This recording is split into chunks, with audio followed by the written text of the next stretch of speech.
Hello, Calling Up Community. I'm Claudia Alec, and today we will be reviewing some new materials on responding to harassment or microaggressions.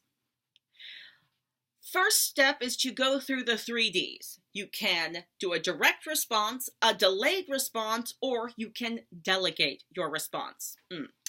So the direct response is immediately speaking up to the violator, the person who has violated the agreed upon behavioral commitments of the space and is harassing someone who has done a microaggression, either involuntarily or voluntarily. It's saying it out loud, directly in the space, this is unacceptable.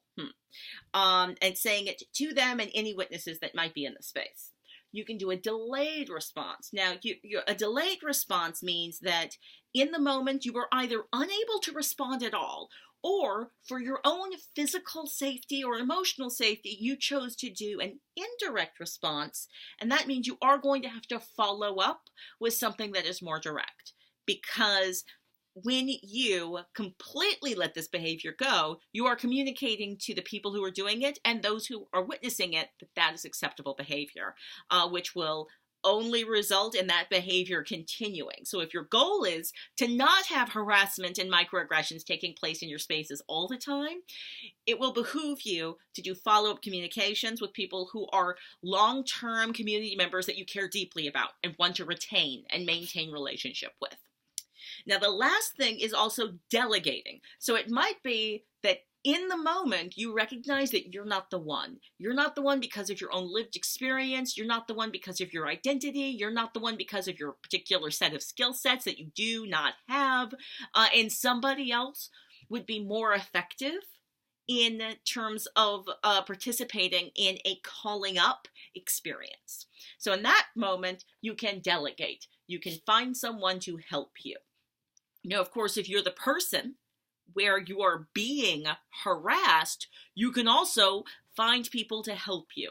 Now, that doesn't mean that you're tapping out and not participating in the process at all. Delegation simply means that that other human being will be the one who would be most effective in doing communication to the person who's violating the behavioral standards of your space that you want to keep, or you want to interrupt.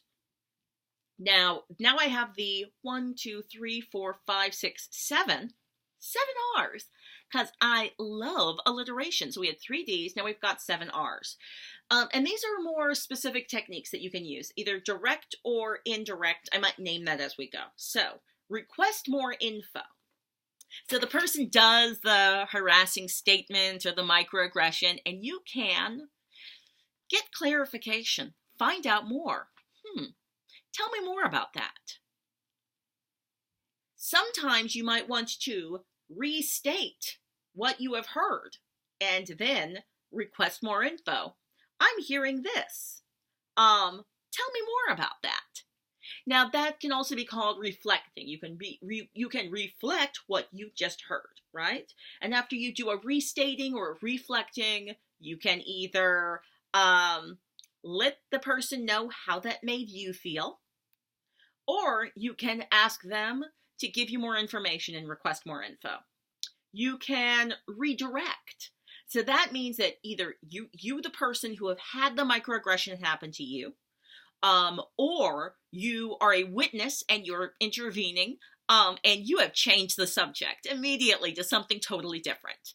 Now, sometimes that means that you're icing the person out who did the violation and really just paying attention to the person who's there. It depends on the context of the moment. If you're on a bus full of strangers and somebody's being harassed by someone and they do not have relationship, then you can ice the person out completely and just focus your attention on the person who's being harassed. And generally talk about something innocuous. If it feels like redirecting is going to be the best way to de-escalate and get to safe space. There are times, however, when you're going to be in shared space, someone's going to do a microaggression and you will want to include them in your redirect. You can also reframe. Reframing and redirecting are related. So perhaps the person was asking an inappropriately framed question where they're curious about programming They want to find out more about the programming. But they have asked the question in a way full of microaggressions that somehow included invasive questions about the identity of the person that they were asking that information from. So you, as a witness, could reframe and restate their question, but like reframe it. So you're not saying what they just said, but you're saying, I'm hearing that you want to find out about the programming. Yeah, let's hear about the programming. And you just cut out the thing that they said. You've just reframed it into something that's better for the space for that particular conversation. It's not a direct response. It's an indirect response. So it might be that for the purposes of that exchange, you have done an indirect response, and then later you will want to follow up with something that's more direct with the person who did the microaggression, if it's someone that you care about and want to maintain relationship with. If you don't care about them, let them go out in the world and be harmful human beings. It is not your job to re-educate everyone, or maybe it is, because that's the next one on the list. These moments can be learning opportunities. Now, I myself, I tend to, if it is a microaggression that I have taught other people useful responses to, and it's one that I don't mind teaching folks about, I'll take it as a learning moment, and I will teach someone a lesson. They will do the microaggression, and I will say, oh, you've just done the blah, blah, blah microaggression. This is why it's not a useful thing to do, and these are different things that you could do in your conversations to avoid doing that microaggression. Not everybody teaches workshops, though, right? So you may not have the energy, the emotional energy, to teach someone for free. That's not expected. However, if you want to, and you can use it as a moment to re-educate the person.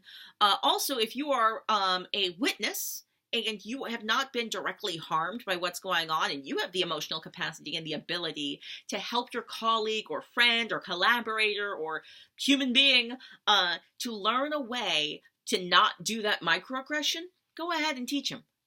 It only helps to make the world a more pleasant space for all of us to be in. It's an act of love and respect to let somebody know how they've been harmful, how they are being harmful, and how they could be better and more awesome. All right. And then, of course, the last thing that you can do, actually, there's two more things. You can record. Recording is simple. That means you are either recording on your cell phone, or it is writing down what happened in a follow-up email to someone. It's useful to be able to understand the patterns of behavior inside our institutions, or even that are happening to us. So recording can be doing a diary entry, but I personally believe that recording really is most useful when it's shared with at least one other person. But recording can just be private. You just recorded it for yourself. But record what happened. Write down what happened. That can be useful. And then the last thing. Now, these are all things you can do, or you might want to do several of them at the same time. Maybe you just want to do one. This last one is remove. That is, you can remove yourself or the other person from the situation where they are being harassed or receiving a microaggression. Now, again, this all depends on the other person who is a part of this performance. The person who is the violator, the person who has violated the agreed upon behavioral standards of this space, or who is violating the boundaries of the person that they're speaking with or communicating with. That person, they have a choice. They can participate positively in the exchange, or they can have a negative defensive reaction, and then you are more likely to have a calling down exchange rather than a calling up exchange. And what you're hoping for is a calling up exchange. Of course, you don't have the ability to script what somebody else is going to do. So I just want to reiterate to my beautiful, beautiful community that we can't control other people's behavior, but what we can control is our understanding of all of that behavior. So thank you so much for reviewing the 7 R's. I think really there might have been 8. because like there's two that I have connected, but I kind of broke them up into two for this section, as well as the 3Ds. All right, my friends, I look forward to my next IRL in Meet Space workshop with y'all. But in the meantime, continue to stay connected digitally. I love hearing from you, and thank you for your continued collaboration and support.